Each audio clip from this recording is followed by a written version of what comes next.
வணக்கம் நண்பர்களே, welcome to movie critic channel. இன்னைக்கு நம்ம ரீசெண்டா தியேட்டர்ஸ்ல விஷ்ணு விஷால் அவர்களோட நடிப்புல ஒரு கிரைம் த்ரில்லர் படமா வெளிவந்திருக்கிற ஆரியன் படத்தோட ரிவ்யூ பத்தி தான் தெரிஞ்சுக்க போறோம்.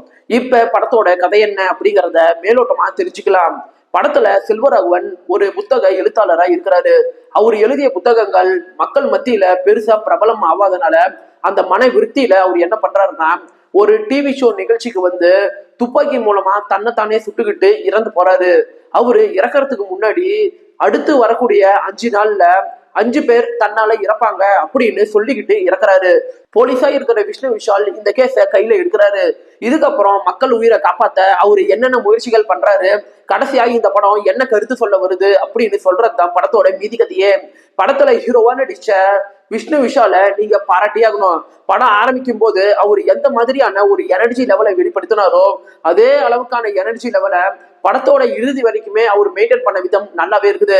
மேலும் படத்துல லீடா நடிச்ச செல்வராகவன் ஆகட்டும், சாரதா ஸ்ரீநாத் ஆகட்டும் மற்றும் பல முக்கிய நடிகர்களாகட்டும் எல்லாருமே அவங்களுக்கு ஒதுக்கின ரோல சிறப்பாகவே ஏற்று நடிச்சிருக்கிறாங்க. மற்ற சீரியல் கில்லர் படங்களை நீங்க எடுத்துட்டீங்கன்னா படத்தோட கிளைமேக்ஸ்ல தான் கில்லர் யாரு அப்படிங்கிற ஒரு விஷயத்தையே காட்டுவாங்க. ஆனா இந்த படத்தோட ஆரம்பத்திலேயே இவரு தான் கில்லர் அப்படிங்கிறத இவங்க முன்கூட்டியே சொன்னனால சீரியல் கில்லிங் எப்படி நடக்க போகுது அப்படிங்கிற ஒரு பரபரப்பும், அதை ஹீரோ எப்படி தடுக்க போறாரு அப்படிங்கிற ஒரு பரபரப்பும் ஆடியன்ஸுக்கு நல்லாவே பில்டப் ஆகுது.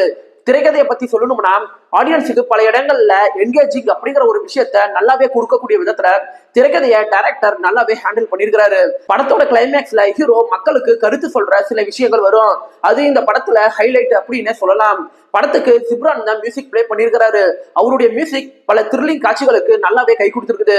படத்தோட சினிமோட்டோகிராஃபிக் ஆகட்டும், சவுண்டிங் ஒர்க் ஆகட்டும் எல்லாமே இந்த படத்துல நல்லாவே இருக்குது. படத்தோட குறைகள் அப்படின்னு எடுத்துட்டீங்கன்னா படத்தோட முதல் 30 நிமிஷம் கொஞ்சம் ஸ்லோவா தான் மூவ் ஆகுது.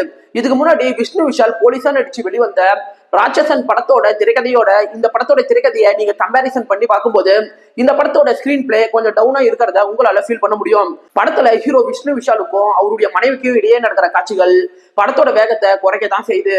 ஒரே வார்த்தையில சொல்லணும்னா இந்த படம் உங்க டைமுக்கு ஒருத்தான ஒரு சூப்பரான படம் தான் இந்த படம்.